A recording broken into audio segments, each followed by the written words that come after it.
کمک 21 میلیارد تومانی عروس خوشقلم به انجمن خیریه دختران دم بخت.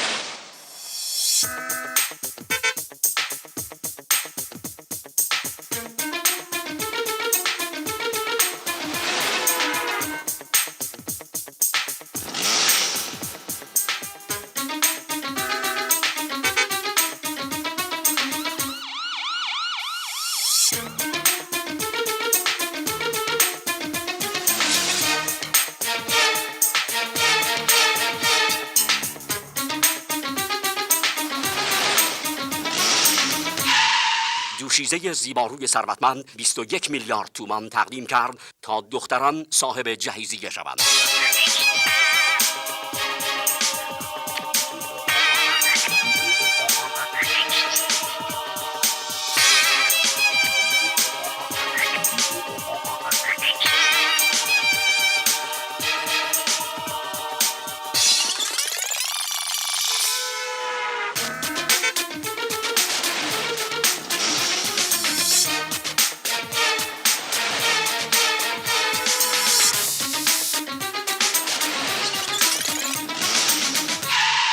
انبوه خواستگاران دنیا مظاهری از جلوی خانه وی متفرق شدند.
شوهرای عزیزم، همه ای پولا رو بخشیدم، اما اون هنوزم منو تعقیب میکنه.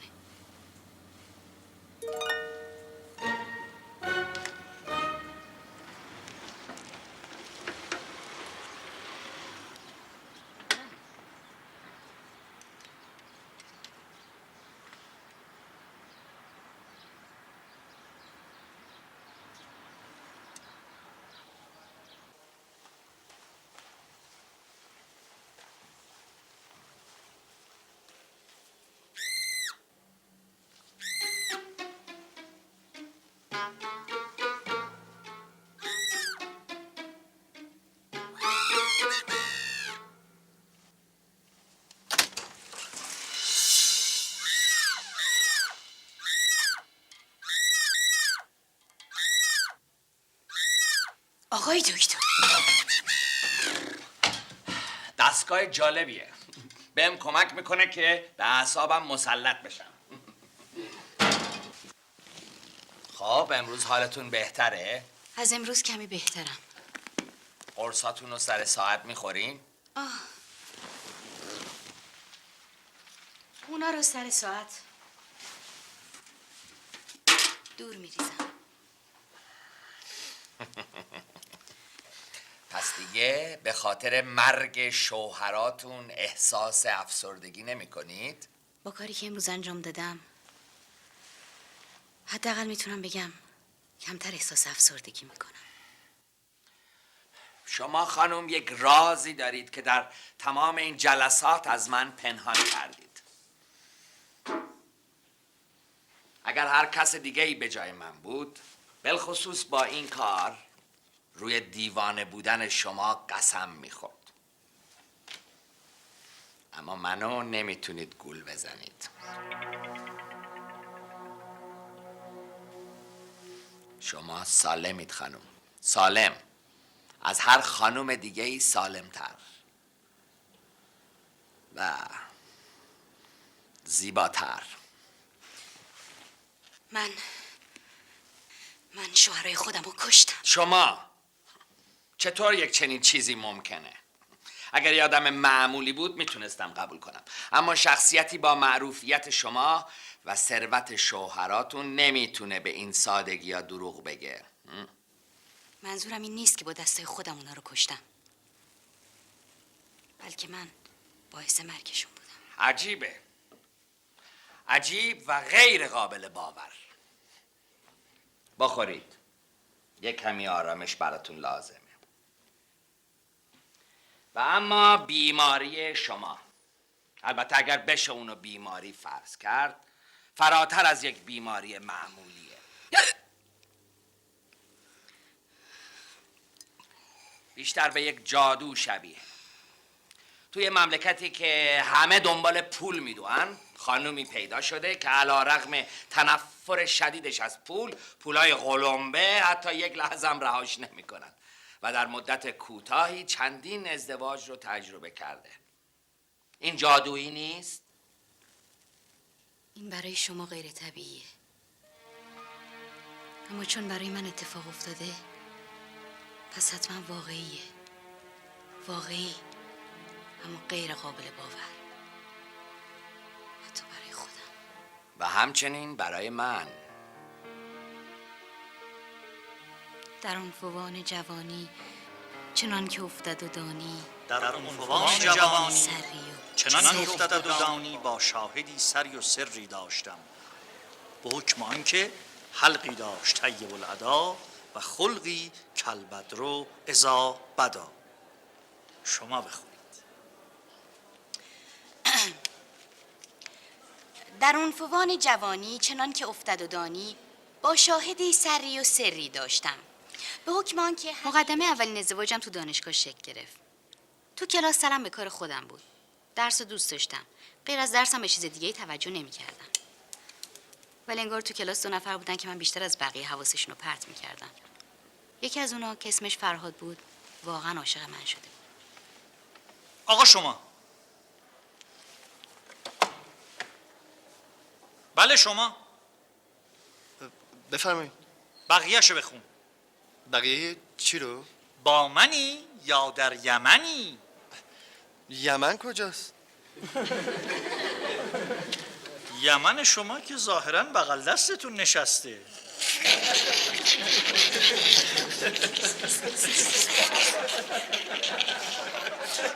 حضرت استاد اجازه هست من بخونم؟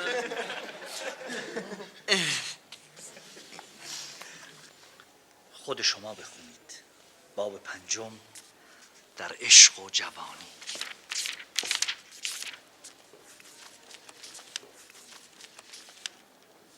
یکی را از متعلمان کمال بهجتی بود و معلم از آنجا که حس بشریت است با حسن بشره او معاملتی داشت.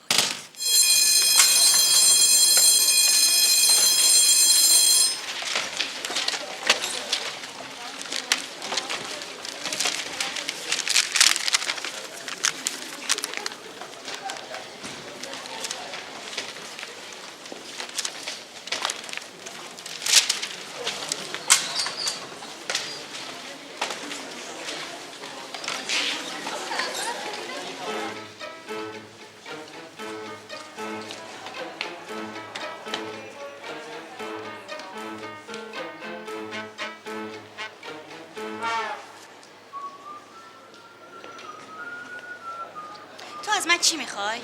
هیچی. من داشتم قدم میزنم که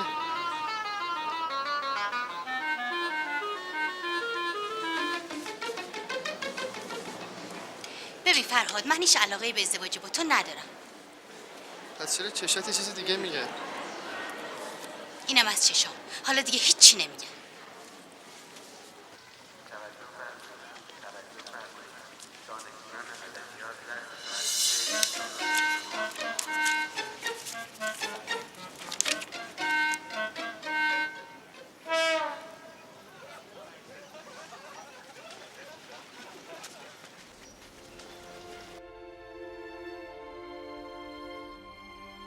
یه پفک و یا پرتقال لطفا. آقا چند تا از این شکلاتا بده، چند تا از اینا بده، چند تا از اینا بده، هر چی میتونی بریز رو میز.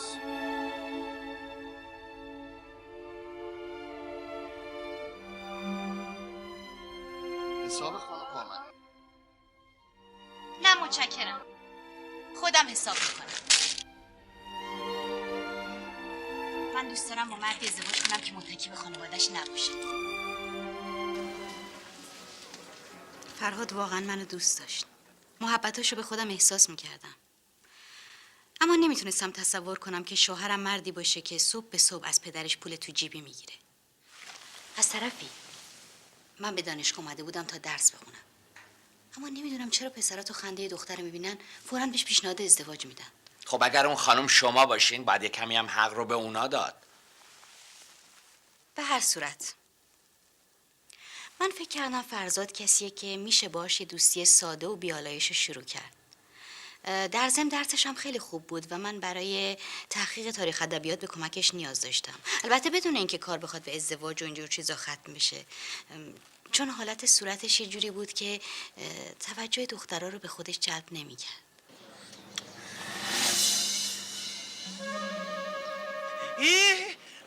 سلام،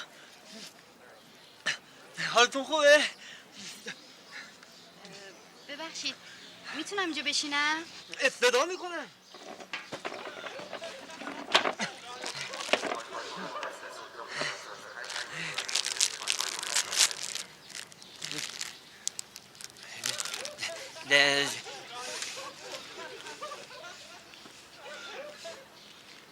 شما انگار چیزی میخوایم بگین؟ من؟ بله. نخیر.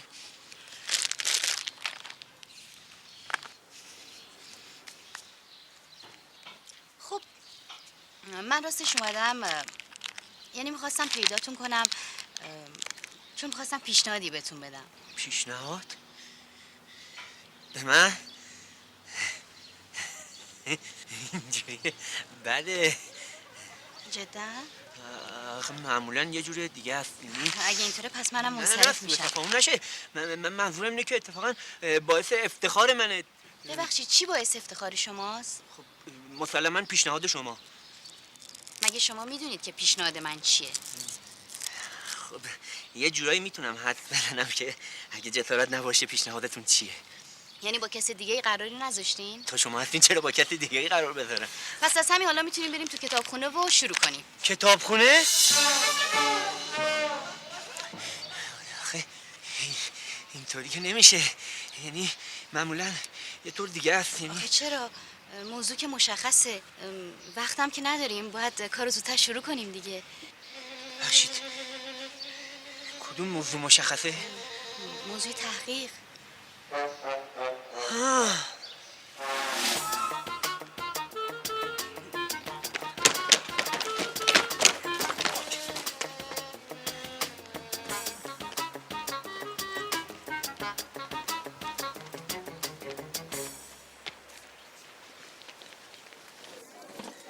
بیا به شانس خودت یه دونه بکش. این خب بفهم.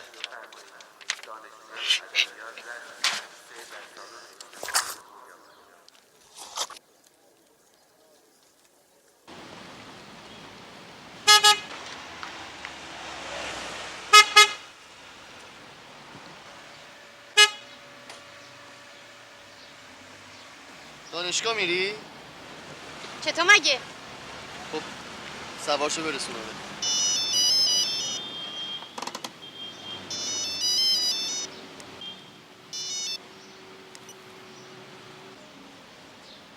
نه متشکرم. میخوام پیاده برم.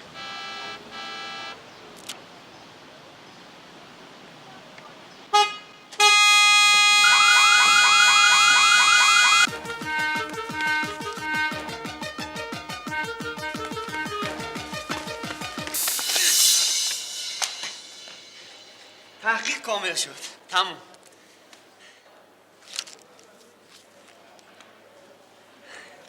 خیلی تحقیق خوب شده. تو کارتو خوب بلدی ها. شما هم همینطور.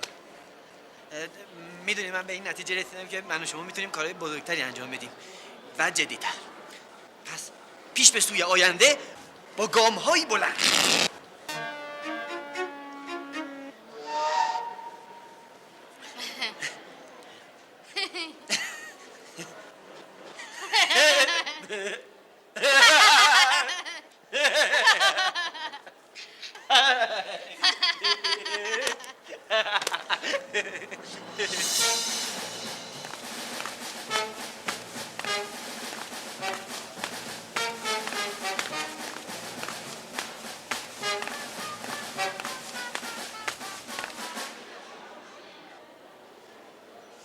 دنیا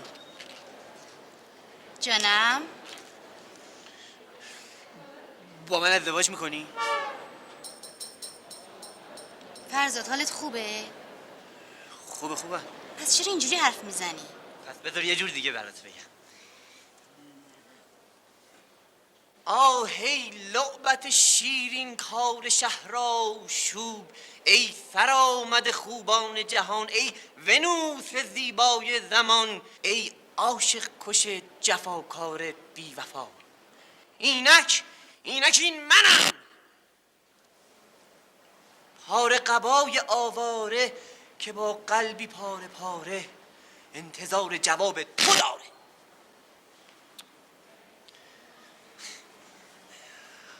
حالا زنم میشی؟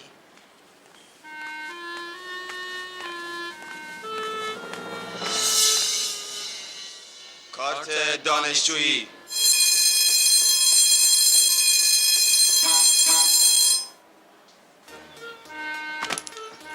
شکایت؟ من ازتون اعتراض دارم. من شکایت میکنم از همت. چه دانشگاه؟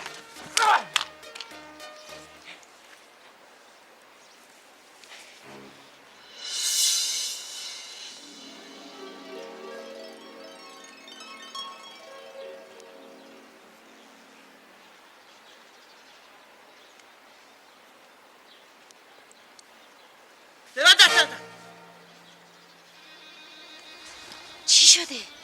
هیچی.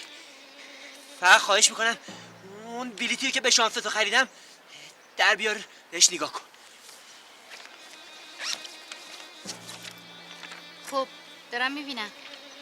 حالا من یکی رقم رو از سمت چپ میخونم، تو با بلیط تطبیقش بده. 7 درسته. 3 آره. 8 1 خودشه. 7 همینه. 9 بازم درسته. آخریشو تو بگو.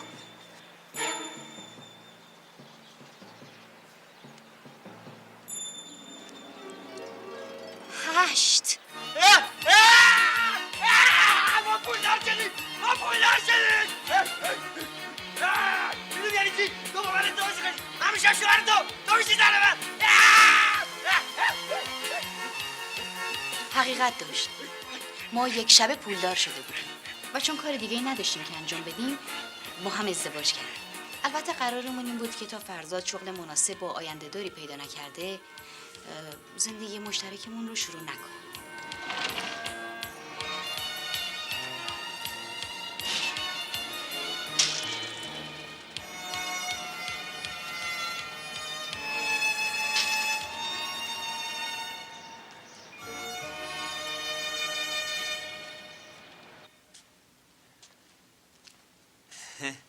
یادش بخیر 3 ساله که بودم زیاد می‌اومدم اینجا با بابام. پر از مشتری بود. حالا تاریک و سیاه شده. عین گیسوی معشوق. و خالی مثل جیب عاشق. خب حالا برو برقو بس کن.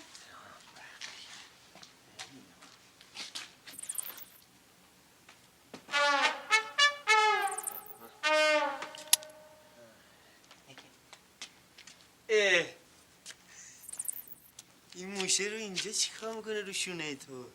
سلام. پس واقعا موشه؟ آره بابا اینها موشه ببین.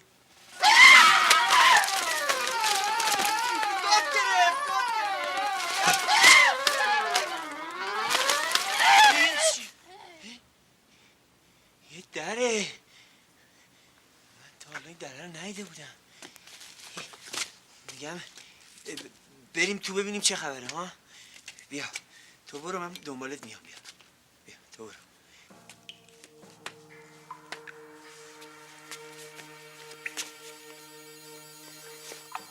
این مغازه زیرزمینم داره؟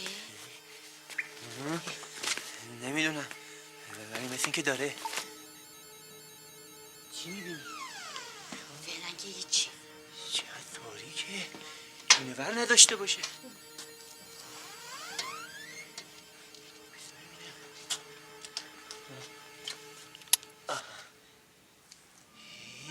این چیزی که من میبینم تو هم میبینی؟ آره.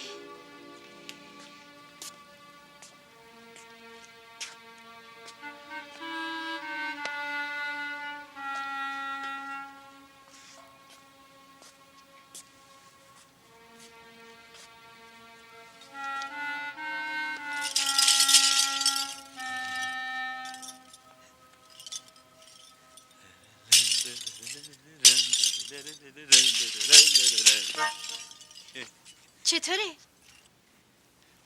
به میاد؟ 21. خب بالاخره من و فرزاد به این نتیجه رسیدیم که میتونیم اون نونه بخور و نمی رو از مغازه در بیاریم. اما ظاهرا لباسهای قدیمی مغازه پدر فرزاد مطابق با آخرین مد ژورنال‌های دنیا بودن و همین سیل مشتری رو به طرف مغازه سرازیر کرد.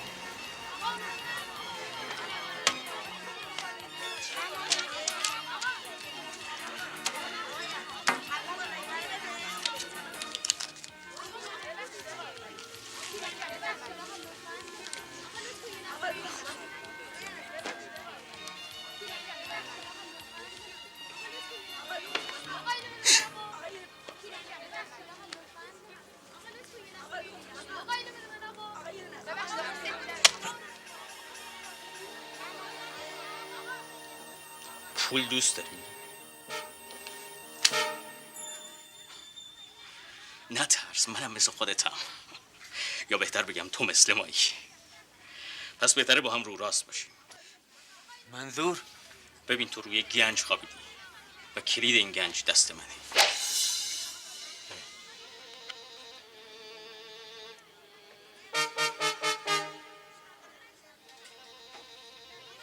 فکراتو بکن. اگه پول بیشتری خواستی با این شماره به من تماس بگیر. مطمئن باش ضرر نمیکنه. بازار لباس تو چنگ ماست.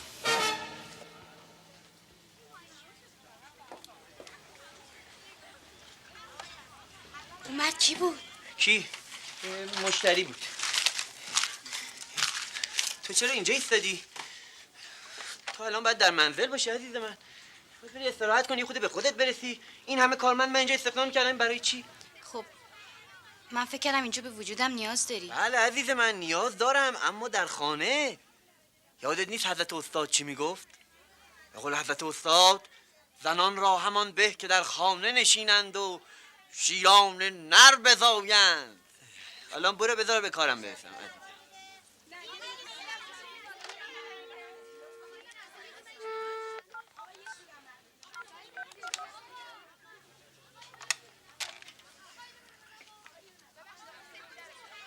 الو جناب این جانب.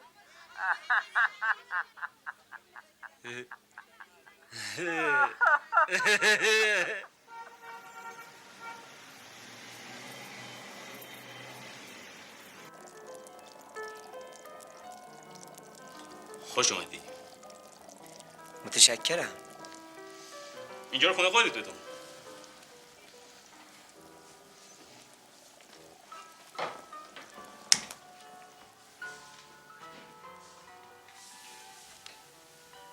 تصدقتون دودی نیستم. جوون سالمیه، درست مثل خودمونه. بنده در واقع خدمت رسیدم تا بدونم شما در ارتباط با پولدار کردن من چه کار میکنید. کار خاصی نمی‌کنی، فقط یه تلفن میزنی. شما اصولا کارتون قانونیه؟ بله قانونی.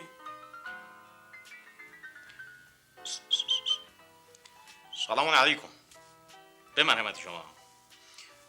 آقا جان، یک جوانی پیدا شده که میتونه زمینه رو برای اون مورد صادراتی فراهم بکنه. بله خودیه. بله جوان خیلی خوب و با استعدادیه. مجوز از شما، جنس از ما، سودش هم نصف نصف. میبخشید ولی این کار غیر قانونیه. اصلا به قیافه ما میاد که اهل کار غیر قانونی باشی. این که مجوز از اونا باشه و جنس از ما و سودم نصف برسه به نظر من غیر قانونیه. ببین آقا جان، ما آدمای شرافتمندی هستیم. نیستی؟ هستیم. و اساساً با عرق جبین و کد یمین به اینجا رسیدیم و یک شعار داریم: همیشه با قانون. من دوست دارم هر کاری قانونی باشه. پولدار شدنم باید قانونی باشه. آقا جان بهت میگم قانونیه. قانونیه عزیز من. تو میدونی قانون ظروف مرتبطه چیه؟ نمیدونی. ظروف مرتبطه بیاری.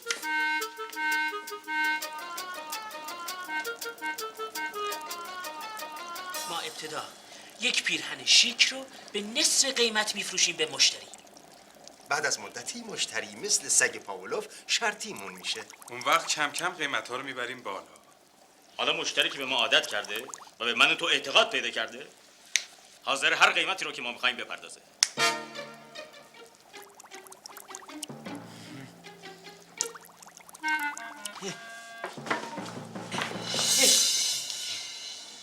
دیدی قانونیه؟ همه کارای ما قانونیه. آره قانونی.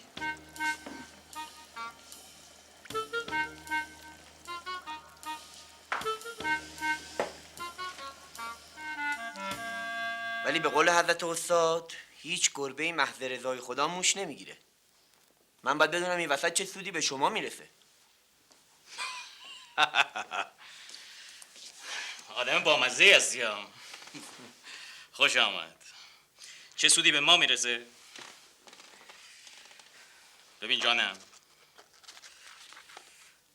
ما دوتا از این به بعد شریکیم دیگه، مگه نه؟ پس با هم در میاریم؟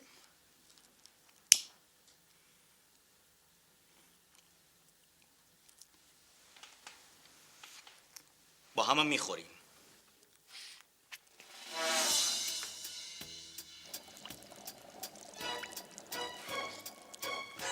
بکش شریک عزیز، بکش. فرزاد کارش گرفت. تونست فروشگاه زنجیره‌ای تأسیس کنه. بعدش هم چند تا کارخونه تولید لباس، صادرات و واردات و سیل پول. جوری که شبا تا صبح تو دفترش میموند و روی پروژه‌های مختلف کار میکرد.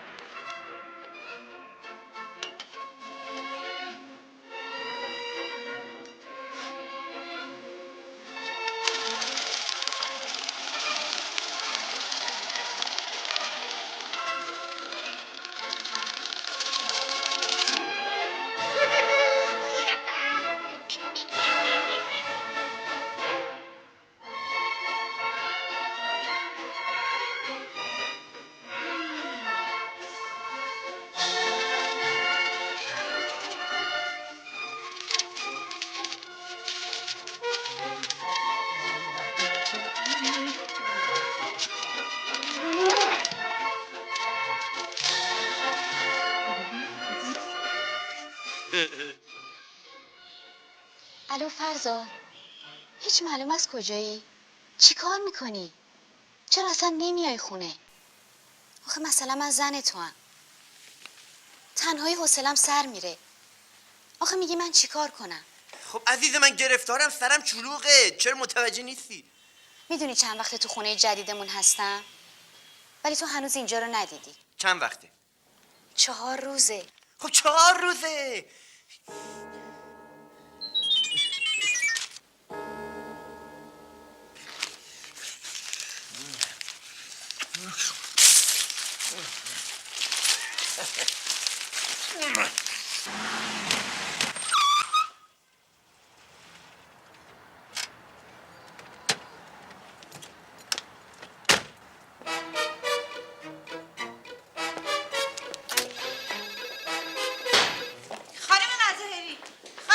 شوهرتون جلسه من باید همین الان ببینم. جلسه خیلی مهمه. همین الان باید وارد نشه.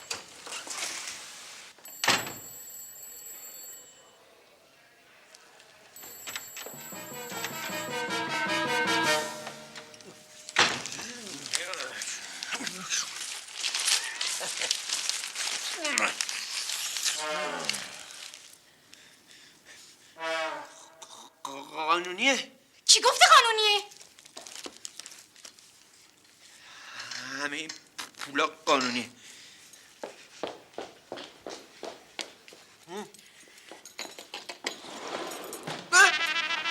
سیگارمو چرا انداختی دور؟ من برای این سیگار پول دادم. کدوم پولا؟ همین پولای قانونی؟ بله قانونی. میدونی چه زحمتی برای این پولا کشیده شده؟ من برای این پولا کد جبین و عرق یمین ریختم، مگه نه؟ آقایون شاهدن. متاسفم. برات متاسفم.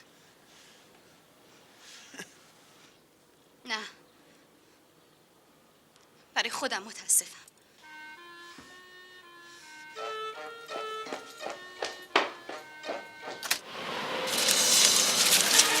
پولای نازنینه.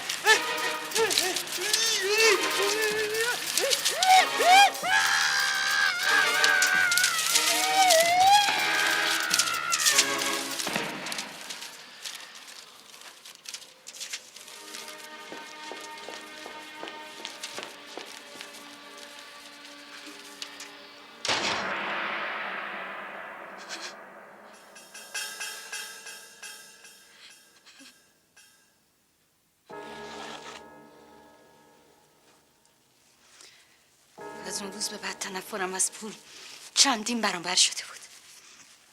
وقتی فکر میکردم چطور پول تونست از اون فرزادی که من میشناختم یه شخصیتی تا این اندازه پول پرست بسازه، دلم میخواست تمام اون پولا رو آتیش بزنم و همین کارم کردم. انجمن حمایت از بیماران سرماخورده. بعدی؟ شرکت تولیدی چیزهایی که باید تولید شود. بله.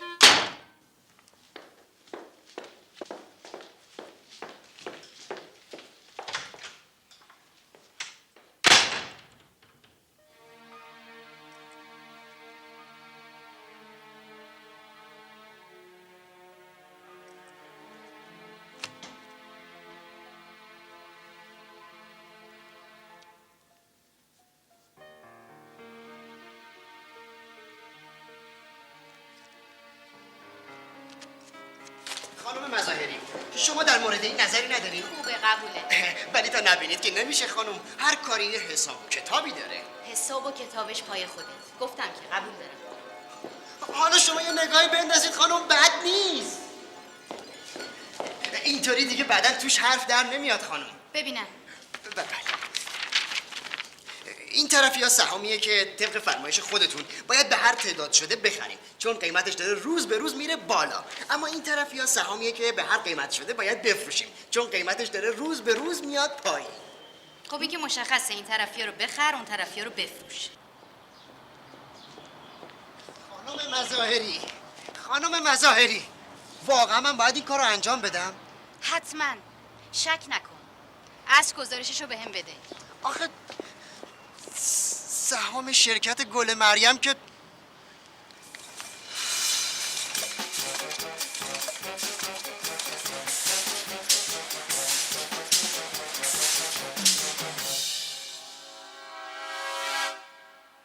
قربان، بدون هیچ مقدمه ای باید خدمتتون عرض کنم که ارزش سهام شرکت 2 برابر شده. از توضیحات شما متشکرم. اما من 4 تا مشاوره گردن کلوف استخدام نکردم که گزارش قیمت‌های روز رو به من بدن. من خودم این کار رو از طریق خوندن این روزنامه میتونم انجام بدم.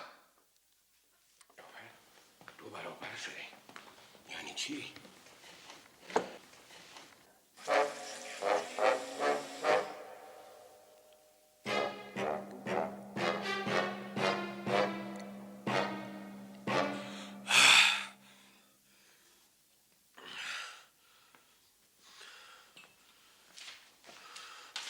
من از شما توضیح میخوام. توضیح بده. هیچ توضیحی وجود نداره قربان.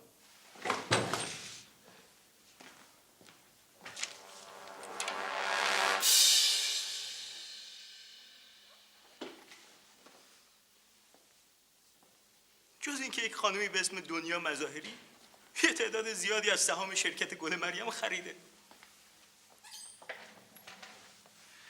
و از اون روز به بعد قیمت سهام ما در بورس روز به روز افزایش پیدا کرد. من تا هفته پیش یه آدم ورشکسته بودم و فقط 10 میلیارد داشتم، ولی حالا صاحب 20 میلیارد شدم. فکر میکنید خوشحالم؟ نه خیر، خیلی عصبانیم. آخه اینکه ثروت شما زیاد شده که ایرادی نداره. حداقل خاصیتش اینه که شرکت از ورشکستگی نجات پیدا کرده و شما میتونید به همه اون طرح‌های بلند پروازانه‌ای که همیشه داشتی جامعه عمل بپوشونید. فکرشو بکنید. جمال جمالی، سلطان لبنیات مملکت، بی‌رقیب در عرصه صنایع لبنی، بالاترین مقام لبنیات کشور، حاکم بلا منازع تمامی شیرخواران، سلطان لبنیات کشور، جمال جمالی. اما سلطان شدن با 20 میلیارد تحقق پیدا نمیکنه. حداقل 50 میلیارد سرمایه لازمه. فکر اونجاش هم کردیم قربان. همین خانم دنیا مظاهری که سهام شرکت رو اینجوری ترقی داده از سرمایه‌دارای بزرگ مملکته. فقط کافیه که اونو به سرمایه گذاری در شرکت گل مریم ترغیب کنیم. اون وقتی که نونمون تو روغنه. چی؟ یه زن؟ یعنی توی کله پوک میخوای من برم دست گدایی پیشی یه زن دراز کنم؟ چه اشکالی داره قربان؟ اشکالی داره؟ چه اشکالی داره؟ افتخار کارخانجات گل مریم به اینه که با داشتن 1014 نفر پرسنل رسمی و 470 کارگر قراردادی حتی یک دونه زن توش کار نمیکنه. خود من 45 سالمه ولی هنوز زن نگرفتم. قربان، خانم مظاهری که نمیخواد کارگر کارخونه بشه، فقط سرمایه اونو میخواد. حالا این چه ربطی به زن گرفتن یا نگرفتن شما داره؟ البته ما یه صحبتایی با کارپرداز این خانم کردیم ولی این نمیشه. ببینید، من از این خانم‌های لوس و نونوری که پولشون رو به راحتی خرج میکنن و عین خیالشون نیست خوشم نمیاد. اگر زنی بخواد مردی رو به پادشاهی برسونه، اول فکر ملکه شدن خودشه. من اصلا دوست ندارم از یه زن پول بگیرم. خب شما پول نگیری. میتونیم بگیم چک و در وجه یکی دیگه، مثلا من صادر بکنم. من خودم حاضرم این خفت رو به گردن بگیرم. پس چه نیازی به من دارین؟ ولی قربان، شما باید برید با این خانم. نه خیر، حاضر نیستم بیام.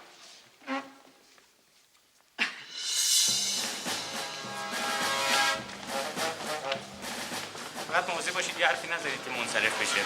باید خیلی علمی و دقیق روی طرف کار.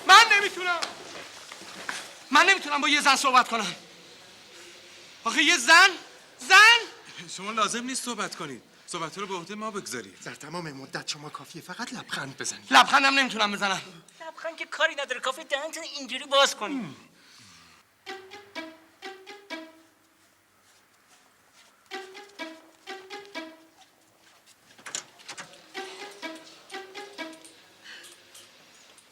بفرمایید.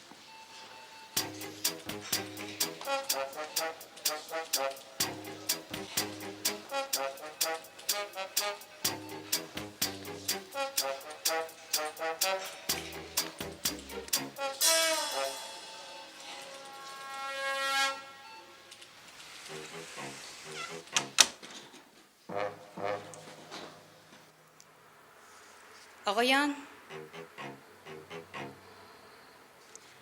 خلاف ادب بود که من شما رو در دفترم نپذیرم، ولی باید به اطلاعتون برسونم که من هیچ علاقه‌ای به سرمایه گذاری در صنایع شیر و اصولاً هر فعالیت اقتصادی دیگه‌ای ندارم. اما خانم عزیز، شما با خرید سهام شرکت ما عملاً وارد این فعالیت ها شدین.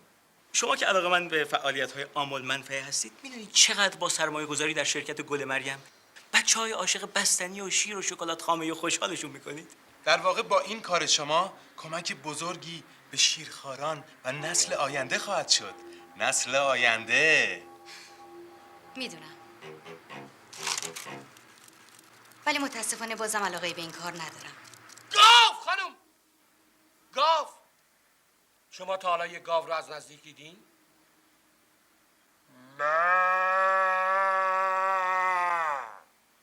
تا حالا با یه گاو زندگی کردین؟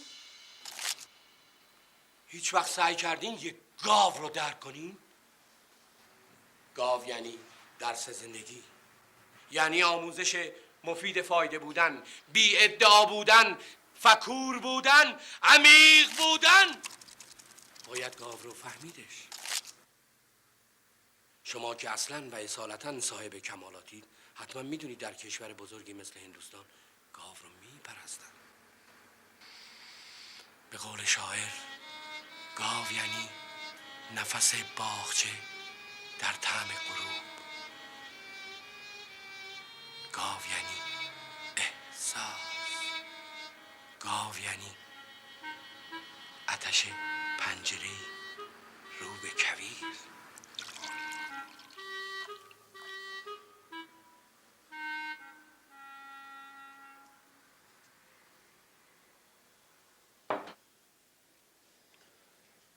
به محتویات این لیوان نگاه کنید.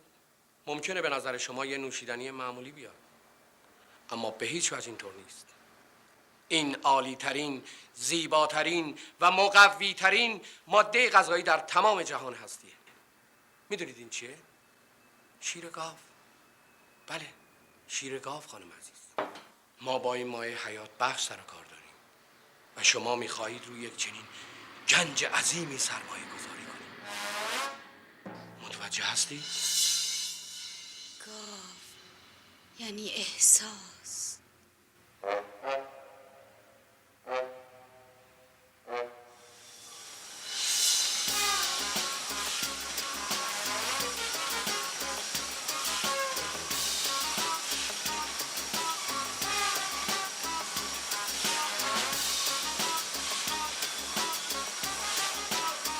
بفرمایید باز کنید بخورید. حالا دیگه مال خودتونه.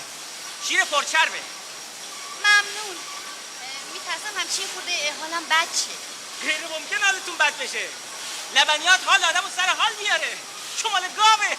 حالا شاید مال گوسفند بود اینطوری بود، ولی مال گاو چیز دیگه است. و تعریف از خود نباشه، اساسا مال ما چیز دیگه است. محصولاتمون عالیه، سیستممون بی‌نظیره، شکل بسته‌بندیمون بی‌نظیره. میگم شما چرا شکل بسته‌بندیاتون رو عوض نمی‌کنید؟ این بسته‌بندی‌ها خیلی زشتن. زشتن؟ بله زشتن. آقا این بسته‌بندی‌ها چرا انقدر زشته؟ آدم بیاره بسته‌بندی قشنگ طراحی کنه. حالا بریم در مورد چیزای مهمتر صحبت کنیم. ببخشید، کدوم چیزای مهم؟ چک مبارک.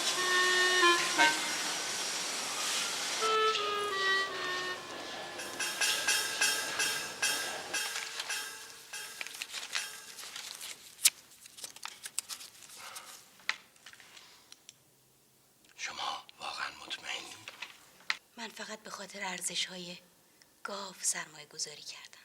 بله.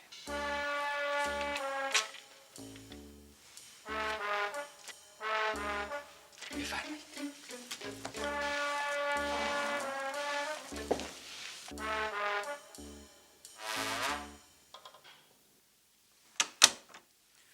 گاو یعنی احساس. پس بنابراین من تمام سرمایه خودم رو در اختیار جناب عالی میذارم آقای جمالی. من شدیداً احساس خطر میکنم آقای جان.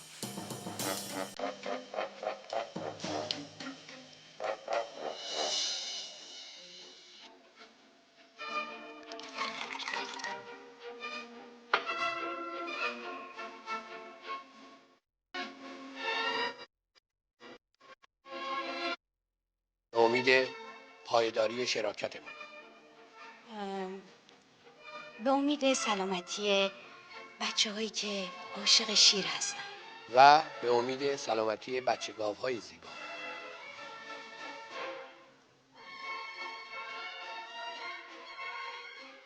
هیچ فکر نمی‌کردم شیر شما انقدر خوشمزه باشه.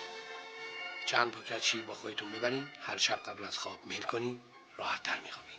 شما فکر میکنید من اگه هر شب شیر بخورم آرامش پیدا میکنم؟ شیر خوردن در هر لحظه‌ای به شما آرامش میده. به قول شاعر، دل از شیر خوردن بیاساید.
من با تو اون گاو کاری نداشتم. اون داشت پیشرفت میکرد. یعنی ما داشتیم پیشرفت میکردیم. خوبم پیشرفت میکردیم. فکر کردم این فرصت رو به تو بدم که تو هم به پیشرفت اون کمک بکنی. ولی خب حسابم غلط از آب در اومد. به هر حال یک بار میگم خودتو بکش کنار خانم جون. من عصبانی بشم دختر و پسر و مرد و زن حالیم نیستم.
دنیا جان، من اینجا هم گاو دارم هم سبزی میکنم.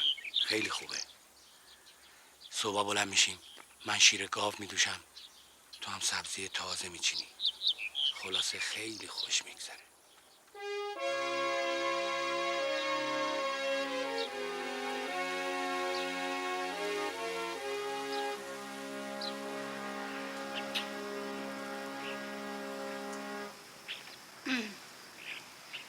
جمال جان، اینجا باید شبهای خوبی هم داشته باشه. خب خانم مظاهری، اگه موافق باشین ازدواجمون رو شروع میکنیم. بفرمایید.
چطوری؟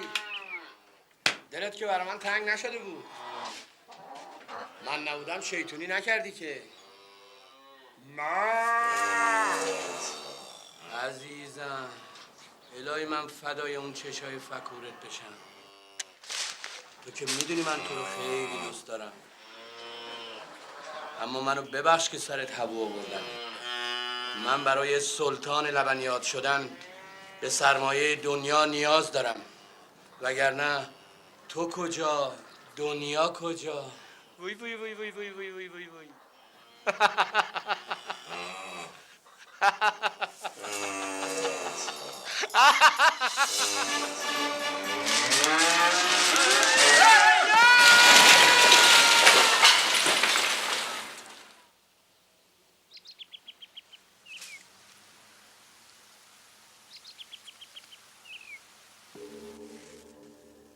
اتفاق عجیبی بود. حالا از تلخیش بگذریم. بعد از این واقعه از خودم متنفر شدم. احساس میکردم برای این دنیا زیادی هستم. یه نوع احساس افسردگی خاصی پیدا کرده بودم و بالاخره بعد از مدتی تصمیم خودم رو گرفتم.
باشه بهش بگو یه چند روزی بهم مهلت بده واسه شورش میکنم.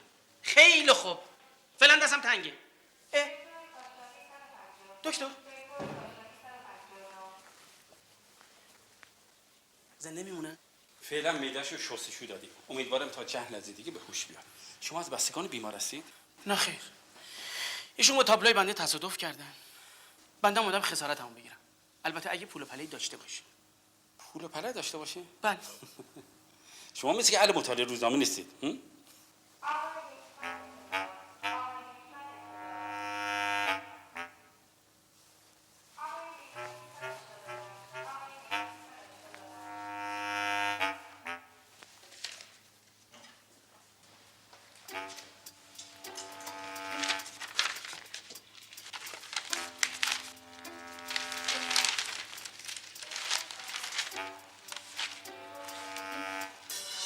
مردی که ازدواج کنه یک شب رو پولدار میکنه.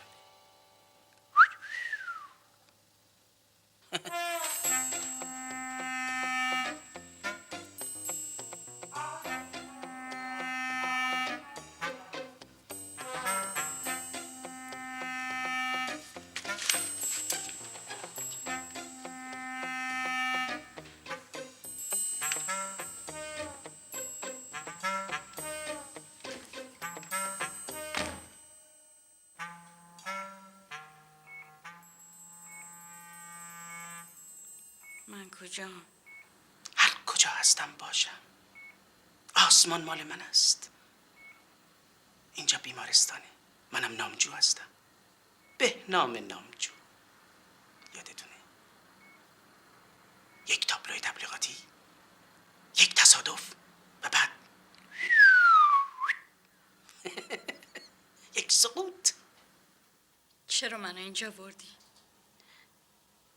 میذاشین همونجا بمیرم. من دیگه دلم نمیخواد زنده بمونم. این چه حرفیه جانم؟ زندگی زیباتر از اونه که آدم بخواد به دست خودش رو نابود بکنه. به خصوص شما که از زیبایی واقعا چیزی کم ندارید خانم. ملاحظه بفرمایید. تا شقایق هست زندگی باید کرد. شما شاعر و نقاش هستی؟ نقاشی که شعر و زیبایی رو به تصویر میکشه. بالای اون تابلو هم مشغول شعر و نقاشی بودی؟ در حقیقت داشتم هنر رو با اقتصاد پیوند میزدم. خوش به حالتون. من دیگه هیچ انگیزه‌ای برای زندگی ندارم. اما شما حداقل میتونین با هنرتون خودتون رو سرگرم کنین. البته میدونید که زندگی هنر مال من نیست. مال کسی که بهش عشق بورزه یا بالاتر از اون دوستش داشته باشه. میدونید که دوست داشتن برتر از عشق است. دوست داشتن در دریا شنا کردن است و عشق در دریا غرق شدن. به خصوص شما باید بتونید در این دریای پرتلاطم در آرامش شنا کنید. به خاطر اینکه الهه زیبایی و هنر در آفرینشتون سنگ تمام گذاشته خانم. سنگ تمام. اونم با این وضعیت روی تخت بیمارستان. جاش مهم نیست، حالش مهمه. چه در باجه بانک یا که در زیر درخت یا که در بیمارستان. البته من میدونم که شما اصلا دوست ندارید بمیرید. شما هم مثل خیلی از آدم‌های واله گم کرده‌ای دارید که در هنر یا با هنر میتونید پیداش کنید. چجوری؟ چجوریش با من؟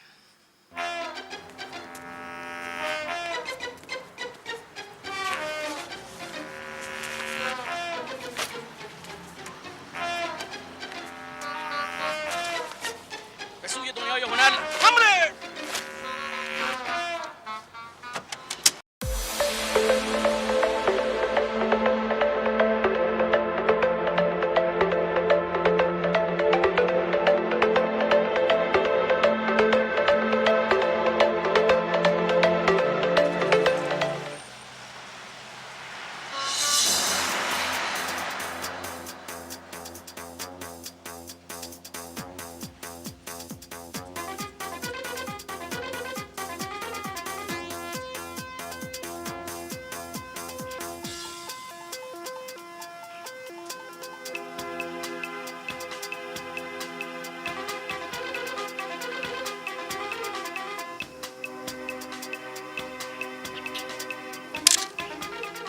بفرمایید. اینم کارگاه تجربه های مدرن. ملاحظه بفرمایید.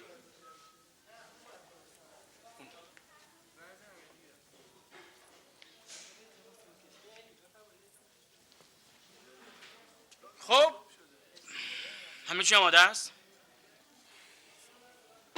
دیوار جهت تجربه های نو در خدمت شماست.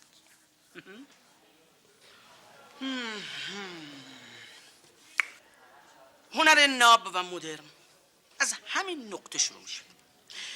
ببین عزیزم، سعی کن که احساس خودت رو با رنگ روی این دیوار تخلیه کنی. اینجوری. بگیر. نمیدونم یعنی چه جوری؟ ببین اینجوری.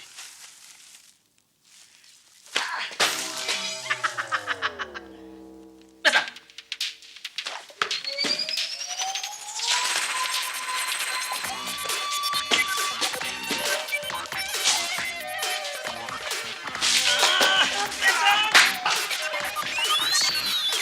ایسا بردار. بریم.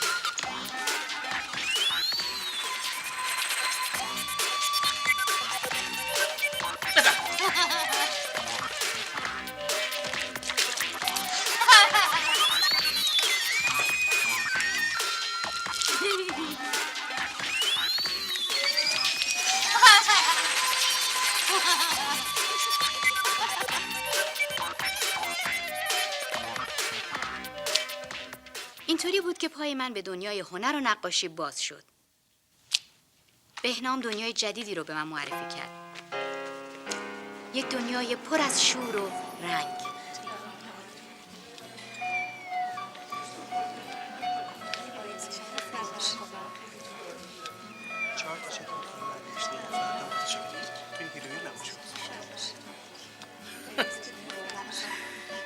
اصلا فکرشونو میکردم اینقدر کارمون بگیره. این شلوغ‌ترین نمایشگاهیه که تا به حال برگزار کردم. خیلی خودخواهی. این نمایشگاه مال هر دومونه. تو تنهایی که برگزارش نکردی. میدونی عزیزم، همه یه هنرمندا یه جورایی هم خودخواهن هم خودمحور. ولی من اینقدر تو رو دوست دارم که اصلا تو رو از خودم جدا نمیدونم عزیزم. تو همه وجود منی، همه تار و پود منی، من تو هم تو منی. من و تو یک روحیم در دو بدن، چون قلب من مال تو شده.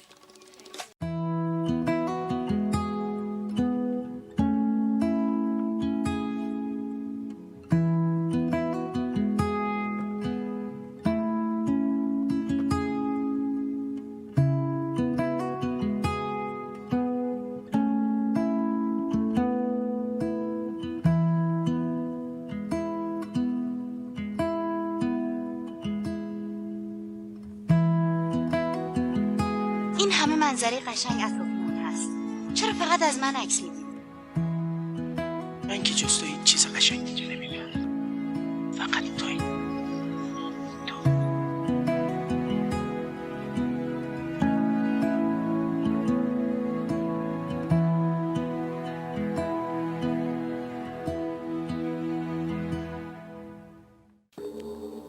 خیلی دوست داشت که همه جا اونو بشناسن و با انگشت به هم نشون بدن. ورود من به زندگی بهنام این راهو براش باز کرد.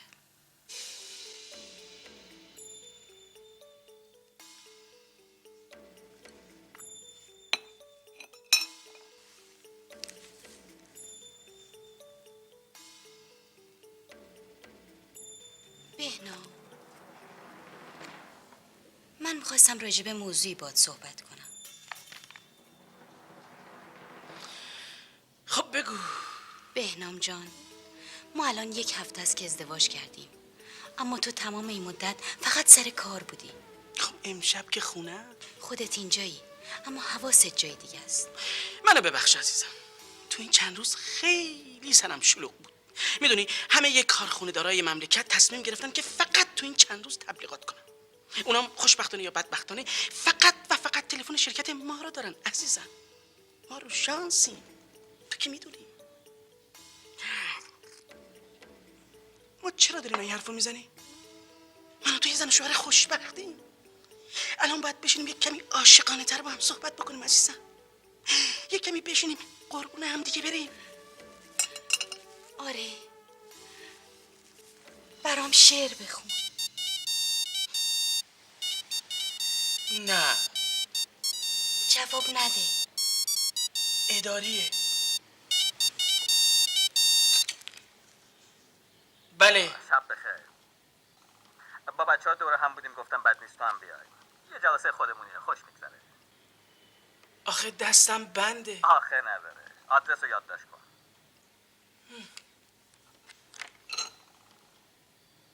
زعفرانیه؟ میری؟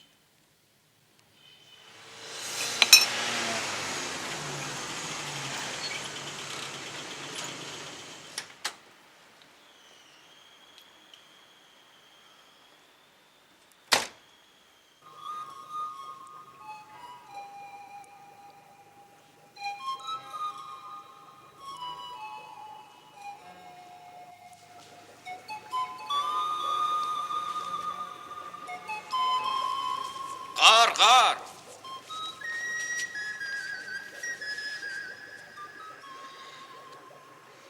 شنیدم عکس یک کلاغ برای آرم شرکتت انتخاب کردی. البته با اجازه شما. خوبه، خوشم اومد. جوون لایقی هست. حالا میخوای چیکار کنی؟ میخوام یه گوشه یه بازار رو بگیرم و لک کنم. میدونین که من اینجا روی شانسم. رقبا رو که نمیخوای آوت کنی. نه من با کسی جنگ ندارم.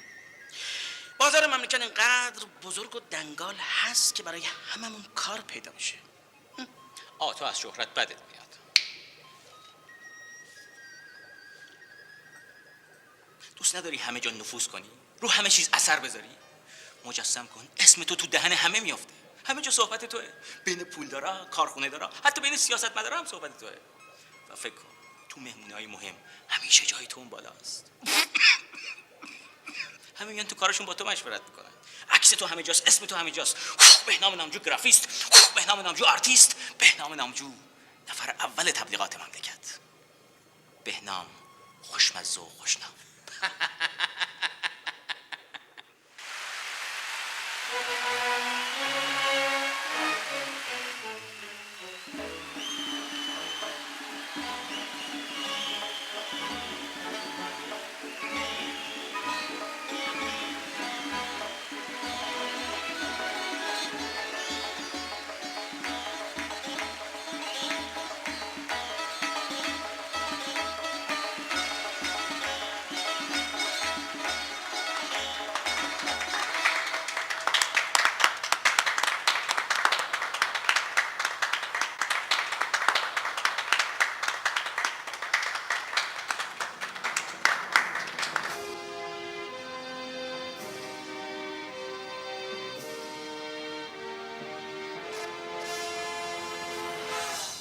اینه چهره‌ای که طرفدارای من از من باید ببینند.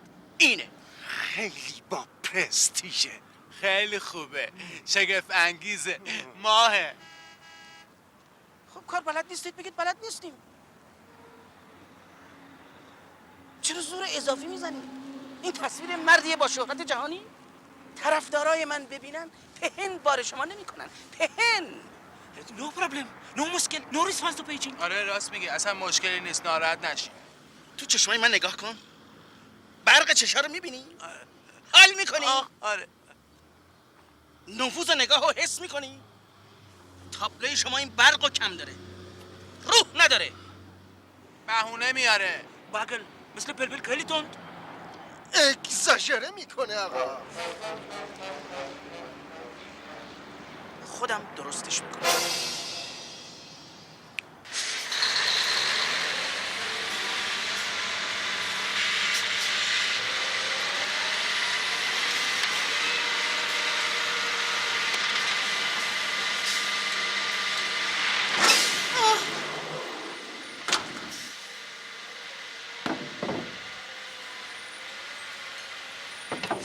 بهنام مواظب باش.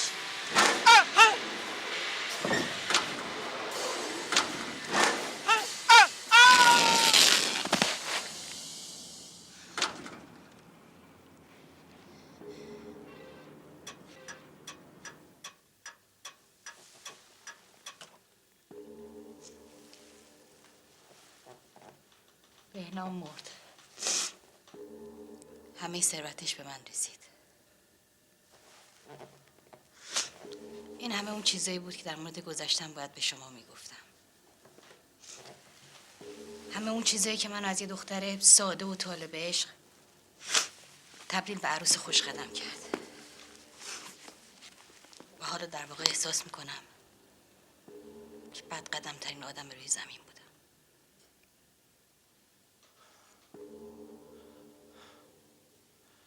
اما تو که بدقدم نبودی. شوهرای تو خودشون مأمور اعدام خودشون بودن.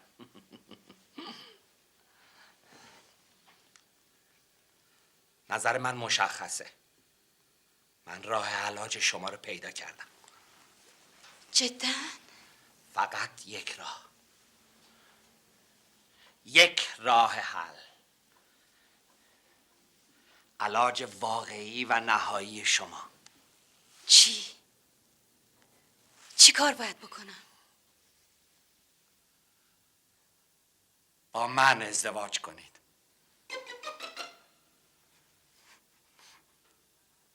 با من ازدواج کنید. شما با من ازدواج کنید. شما با من ازدواج کنید.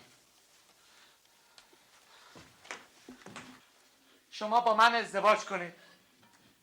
اینجوری بیماری منم علاج پیدا میکنه. خواهش میکنم. خواهش میکنم. با من ازدواج.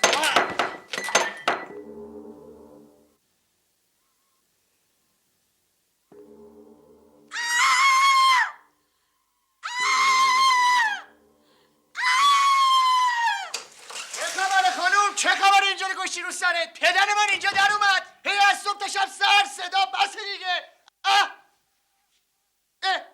این چرا اینجا افتاده؟ این چه شده؟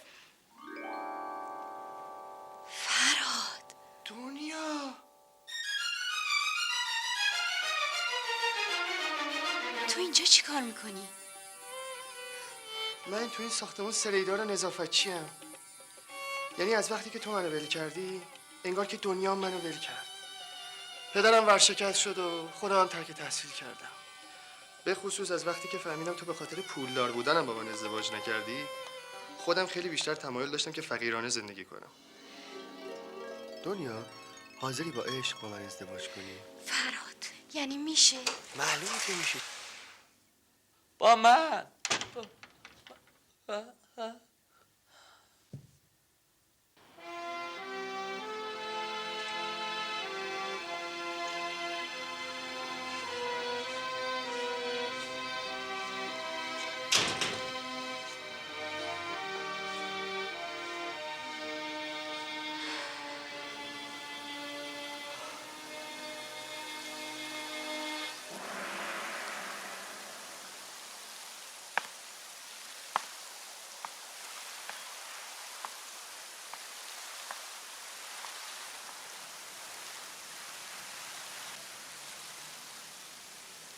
خواهش میکنم منو دنبال نکن.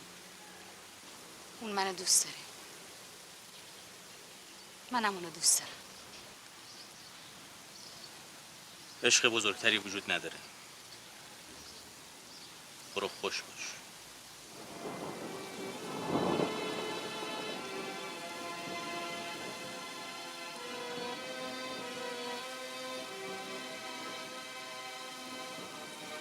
دنیا، چیزی شده؟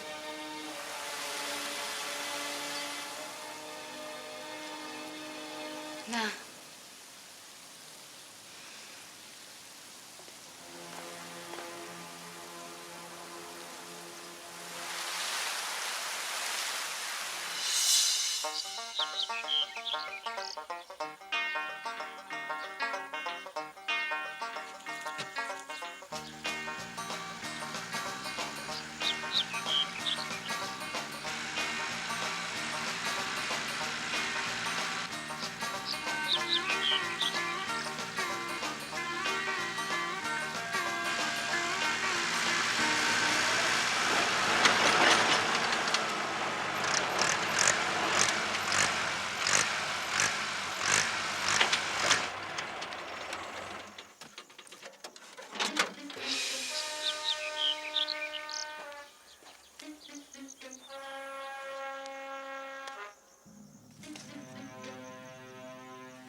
چی شده؟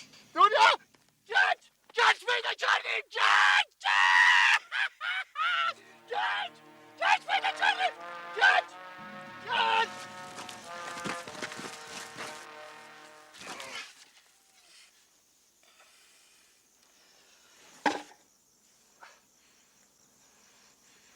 چیزی نبود؟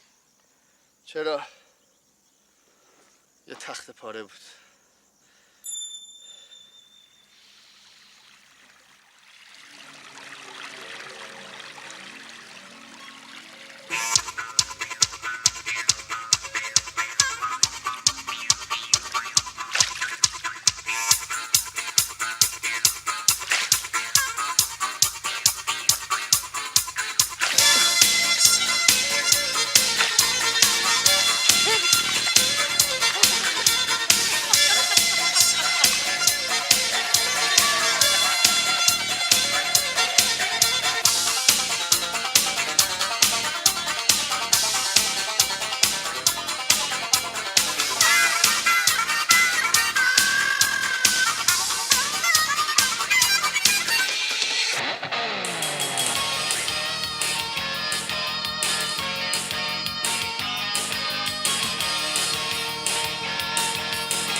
بالا رفتیم ماس بود، پایین اومدیم دوغ بود،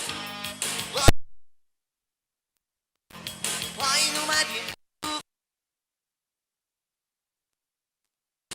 قصه ما دروغ بود. بالا رفتیم دوغ بود، پایین اومدیم ماس بود. بالا رفتیم دوغ بود، پایین اومدیم ماس بود. قصه ما راست بود، قصه ما راست بود. اگه بارون نمیباره بی خیال، حال و روزت گریه داره بی خیال. اگه روزت شب تاره بی خیال، شبای من زهر ماره بی خیال. اگه تلخ دم نزن، اگه زشت جا نزن، اگه سخت مر نزن، دنیا اینه همینه.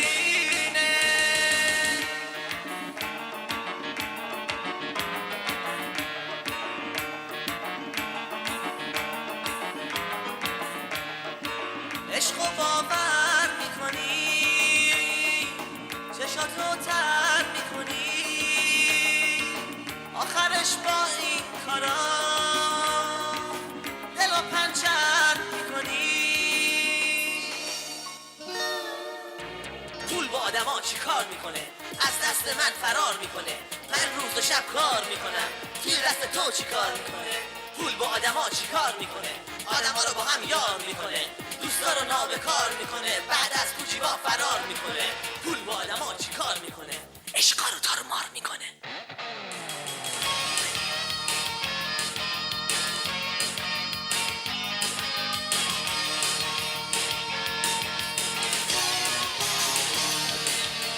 دنیا رو که میدیدی به عشقاش میخندیدی، قصه هایی که شنیدی، قصه هایی که میدیدی،